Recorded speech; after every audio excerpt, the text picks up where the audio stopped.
Har Har Mahadev. Good morning বন্ধুরা, সকাল সকাল বেরিয়ে পড়েছি।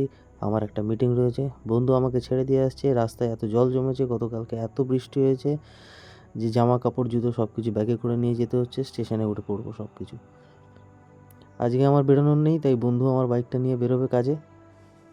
বন্ধুকে বাইকটা দিয়ে দিলাম। স্টেশনে ট্রেন চলে এসছে, তাড়াতাড়ি গিয়ে ট্রেনটা ধরে ফেলি, তারপরে ভিডিও কথা হবে। ট্রেনে এত ভিড় ছিল, ওই জন্য ভিডিও আর করতে পারিনি। এখন শিয়ালদা প্ল্যাটফর্মে নর্থের দিকে যাচ্ছি, যাবো আজকে কৃষ্ণনগর।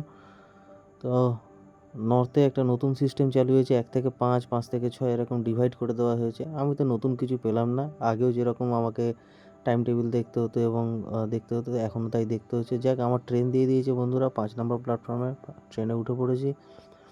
দেখা হবে তোমাদের সঙ্গে নামার পর। তো নেমে পড়েছি বন্ধুরা। সকালবেলা কিছু খাওয়া হয়নি, তাই এখানে নেমে গরম গরম কচুরি খেয়ে নিলাম। ওয়াশরুমে গিয়ে ড্রেসটা চেঞ্জ করে নিলাম। কৃষ্ণনগরের যেখানে মিটিং ছিল, মিটিংয়ের এখানে চলে এসেছি। অনেকক্ষণ ধরে বসে রেখেছে আমাকে, 1 ঘন্টা হতে চললো। বসে বসে টিভি দেখছি, অনেকক্ষণ ধরে ওয়েট করছি। যাক, মিটিং শেষ করে এখন বাড়ি ফিরছি। শিয়ালদা প্ল্যাটফর্ম ঢুকে পড়লাম। শিয়ালদার নর্থ সেকশনে ওল্ড বিল্ডিংগুলোকে এত সুন্দর সাজিয়েছে, এত সুন্দর লাইটিং করেছে, খুব দারুণ লাগছে। তোমাদেরকেও দেখালাম। তাই কে কে এই বিল্ডিংয়ের লাইটিংগুলো দেখেছো আমাকে কমেন্ট বক্সে অবশ্যই জানিও। এমন জায়গায় গেছিলাম, রাস্তার পাশে কোনো খাবারের দোকান পাইনি, সেরকম কিছু খাবার হয়নি, তাই খুব ক্লান্ত লাগছে। বাড়ি ঢুকে ফ্রেশ হয়ে ঝটপট ডিনার সেরে নিলাম। প্রচণ্ড ঘুম পেয়েছে। দেখা হবে নেক্সট ভিডিওতে।